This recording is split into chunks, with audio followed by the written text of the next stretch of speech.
Le projet de loi sur l'immigration a été adopté en première lecture au Sénat mardi dernier. Patrick, vous avez suivi les débats de près et vous avez une question sur ce projet de loi pour oui, sur votre le ministre de l'Intérieur. Votre ex-projet de loi, je ne sais pas comment il faut dire, tant le Sénat a rendu méconnaissable le texte du gouvernement, passé de 27 à 96 articles, souvent ajoutés ou modifiés sans l'objection du gouvernement, voire avec votre accord. Avis du gouvernement ?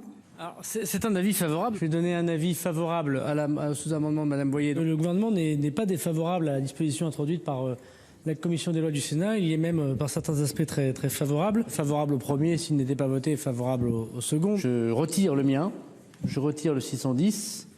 Je soutiens donc celui de M. Karoutchi et je donne un avis favorable à celui de Mme Achiman. Voilà, c'est un petit montage non exhaustif. Oui, ça a duré une semaine. Donc, de lutte contre l'immigration ont été ajoutées de nombreuses mesures hostiles, non pas à l'immigration, mais aux étrangers eux-mêmes, qu'ils soient sans papier, restriction de l'aide médicale d'État à des soins d'urgence, rétablissement du délit de séjour irrégulier ou des étrangers régulièrement installés, resserrement des conditions de naturalisation, restriction d'accès aux aides sociales, etc. Est-ce que, en approuvant ces dispositions, vous avez donné l'impression de courir après la droite qui elle-même courait après l'extrême droite? Est-ce que vous l'avez fait par compromis ou par conviction? Moi, je fais des choses pour mon pays, Monsieur Cohen. Voilà, donc par conviction. Je fais des choses pour mon pays. Pour mon pays, de quoi il a besoin? Il a besoin d'un texte d'immigration qui permet la régularisation des personnes qui travaillent. Et après tout ce que vous pouvez dire, à la fin des fins, vous auriez pu dire aussi que la droite a accepté une mesure de régularisation.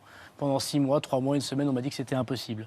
Dont acte, c'est une bonne chose. Et en même temps... À la discrétion des préfets. Non, mais les préfets sont des hommes républicains qui sont capables de régulariser des personnes. Ils ont régularisé 7000 au nom de M. Valls, qui était un Premier ministre socialiste. C'est pas du tout ce que vous proposiez dans le projet de loi initial. Vous aurez constaté que j'ai 30 sénateurs qui soutiennent le gouvernement sur 320. Donc on a d'abord commencé par une chambre qui est très hostile. On arrive à l'Assemblée nationale et on va discuter avec l'Assemblée nationale. Ça s'appelle le Parlement. Oui. Il faut savoir ce que vous voulez. Compromis ou conviction. Non, mais il faut savoir ce que vous voulez. Mais c'est quoi la politique? C'est l'idéal à travers des réalités. C'est vieux comme la politique. Si vous voulez faire l'idéal, vous écrivez des livres et jamais vous allez vous confronter à la réalité des choses. Les Français ont choisi un Parlement qui nous est hostile pour une partie. Si on veut faire adopter un texte, il faut un compromis. Pas la compromission, mais il faut un compromis. Si vous voulez faire un 49.3 et que faire des titres de journaux pour dire le gouvernement n'écoute pas le Parlement, on le fait dès le début. Alors, il faut savoir ce qu'on veut. Moi, je discute avec le Parlement. Qu'est-ce que je veux dans ce texte de loi? Je veux des mesures qui permettent de régulariser des travailleurs qui, aujourd'hui, sont dans nos restaurants, des femmes de ménage, des gens qui travaillent et qu'on maltraite administrativement. Et bien sûr qu'il faut les régulariser parce qu'on doit être humain et personne ne l'a fait avant nous. C'est une petite partie. Oui, mais c'est pas mal, c'est déjà pas mal si on change la vie de 5 000, 6 000, 10 000 personnes par an. Si la femme de ménage qui vient faire le ménage peut-être dans ce studio ou qui le fait dans l'entreprise d'à côté, elle est régularisée, c'est une chose... Ça peut aller jusqu'à 10 000 par an, parce que vous n'avez jamais voulu donner aucun chiffre. Si, on a dit 7 000 par an avec M. Dussopt. Oui, mais justement, c'était en dessous de 10 000. Oui, bah, écoutez, on peut mettre des critères. Moi, je dis aux parlementaires, mettons des critères. Donc, régularisons ceux qui travaillent. Par ailleurs, on doit simplifier les procédures. Aujourd'hui, on met 2 ans à 3 ans pour dire oui ou pour dire non à quelqu'un. C'est pas humain. Parce que pendant 3 ans, qu'est-ce qu'il fait? Il ne travaille pas, il est chez les marchands de sommeil, il est parfois exploité, parfois il fait aussi des actes de délinquance, de notre fait. Parce qu'on met 3 ans, parce qu'on a 12 procédures de recours. Ça, il faut simplifier. Et puis 3, le Sénat l'a gardé, il faut expulser les étrangers délinquants. J'en expulse 2500 par an.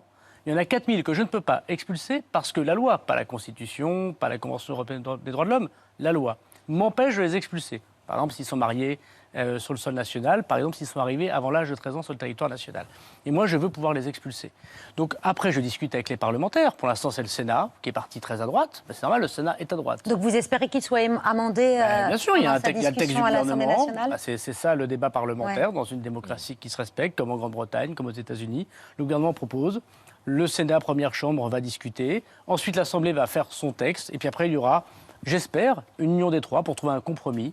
Si le compromis ne nous va pas, il faut effectivement pouvoir forcer la main du Parlement. Mais moi, je souhaite, avec un 49.3. Mais je souhaite ardemment qu'on ne le fasse pas. Et Ce sera un échec. Il vaut mieux avoir un texte que pas de texte. Mais en tout cas, il vaut mieux le voter sans 49.3. Je constate que pendant des mois, on m'a expliqué que c'était impossible d'avoir un texte avec le Sénat qui le refuserait par principe.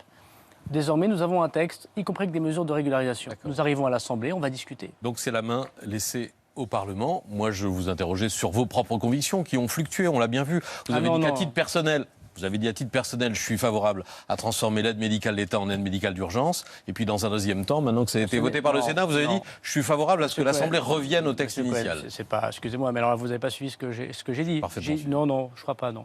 On a dit l'aide médicale d'État se pose des questions. Oui, je me pose des questions sur l'aide médicale d'État. Que 75% des gens qui sont à l'aide médicale d'État sont là depuis plus de 3 ans sur le territoire national, c'est qu'il y a un problème. L'aide médicale d'État, c'est pour les gens qui viennent d'arriver, qui ont besoin d'être évidemment vaccinés, soignés. Mais pas dans ce texte-loi, parce que ce texte-là... Vous dites que ce serait censuré par le Conseil Exactement, parce que ça relève... Cavalier. Voilà, mais il faut le dire aussi. Donc ce serait le code de la santé publique. Constitutionnel. Donc ce n'est pas le code des étrangers. Moi j'ai présenté un texte sur le code des étrangers. Donc on peut poser des questions autour de l'aide médicale d'État, c'est pas interdit de le faire. Simplement il n'était pas dans le texte initial, vous parliez de mes convictions, c'était pas dans le texte que j'ai proposé. C'est vrai. Vous auriez pu le dire. Et deuxièmement, oui, on peut en parler, mais dans un autre texte. En ce moment il y a le budget. Moi j'ai 3 ans ministre du budget. L'aide médicale d'État, c'est plus d'1 milliard d'euros, c'est dans le budget. Que les parlementaires en discutent évidemment dans le cas budgétaire. Donc on peut être à la fois pour poser des questions sur un sujet, j'ai dit sagesse au banc du Parlement, sans pour autant le dire que ça va être dans ce texte-ci, parce que c'est effectivement mentir aux Français, puisque ce serait censuré par le Conseil constitutionnel. Est-ce que vous considérez que c'est un texte de rupture? Parce que c'est ce que considèrent par exemple des proches d'Emmanuel Macron, Daniel Cohn-Bendit, Jean-Marc Borrello, l'un des cofondateurs d'En Marche, qui ont écrit aux députés pour leur demander de ne pas voter ce projet de loi issu du Sénat.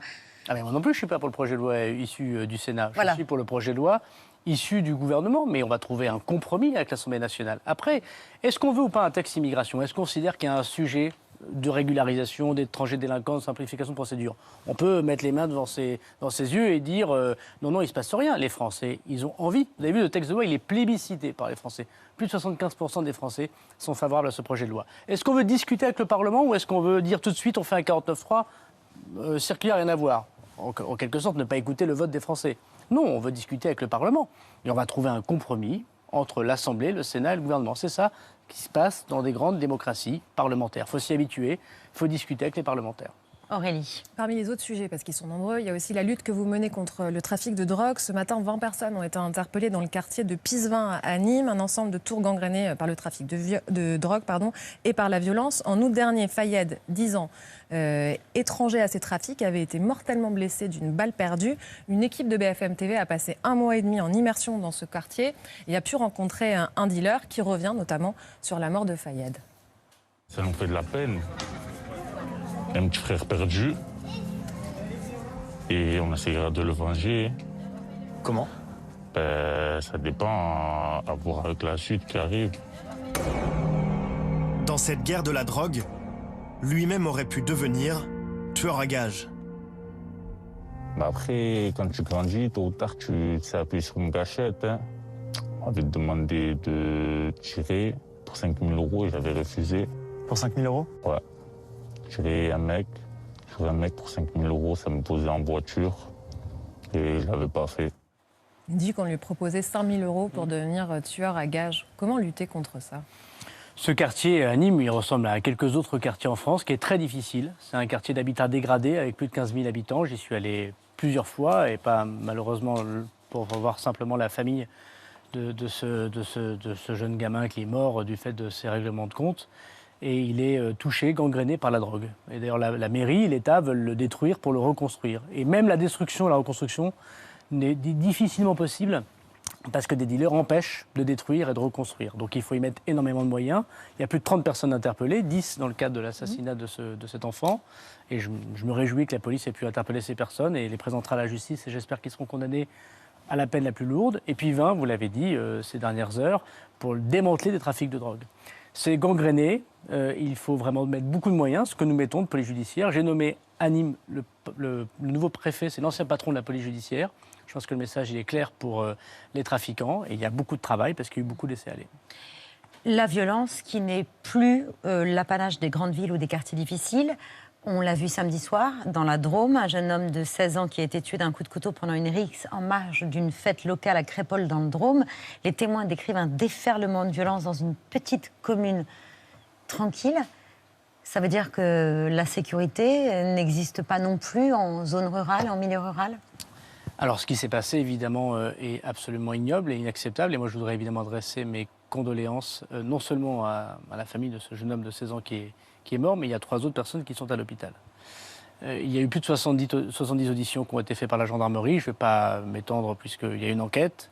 Et évidemment, il y aura les interpellations des auteurs et évidemment, ils seront confondus devant la justice. Ce qui s'est manifestement passé n'est pas extrêmement clair ou alors trop clair. Il y a eu une fête dans un village et puis des gens qui viennent d'ailleurs de ce village ont voulu forcer l'entrée de cette fête et des coups de couteau sont partis. Donc ça s'appelle l'ensauvagement. Il y a 3 ans et demi, lorsque je suis venu ministre de l'Intérieur, j'ai évoqué l'ensauvagement. J'ai dit qu'il y avait une violence qui était gratuite, de gamins de 15-16 ans contre des gamins de 15-16 ans. Ça, c'est pas de la faute de la police ou de la gendarmerie quand des gens de 15-16 ans donnent des couteaux à des personnes de 15-16 ans. C'est évidemment une faillite générale de notre société. Les parents, une partie peut-être l'immigration, je ne sais pas si c'est le cas dans cette affaire-là, mais ça peut en partie expliquer l'urbanisme, comme c'est le cas dans ce quartier de Nîmes. J'ai été maire, je sais à quel point il est important de ne pas mélanger des populations pour qu'elles ne soient pas les uns contre les autres. Quand on concentre la misère, il y a ce genre de difficultés. Évidemment, des réponses pénales qui ne sont pas assez fortes, évidemment une présence de la police qui n'est pas assez forte, évidemment une éducation populaire qui n'est plus là. Donc je pense que, et à la lumière de ce qu'on a vu pendant les émeutes au mois de juillet, il y a totalement à se poser des questions, à repenser le cadre de l'autorité. Nous devons remettre l'autorité partout, dans la rue, dans l'école, bien sûr auprès de la réponse pénale. Évidemment, lorsque l'action de l'État est forte, quand on loupe cette autorité, arrivent des drames comme cela, et c'est pour ça que je me bats tous les jours. C'est pas facile, je comprends les Français qui doutent. Encore une fois, je suis issu d'un territoire ouvrier, difficile, qui connaît ce genre de violence. Mais moi, je me bats tous les jours pour que ça n'arrive plus, que la réponse pénale soit forte, que les policiers soient nombreux et respectés, que les parents soient responsables et que lorsque les étrangers, lorsqu'ils en font, parce que c'est parfois 50% des crimes et délits, c'est aussi la réalité de ce que nous vivons, puissent être expulsés du territoire national.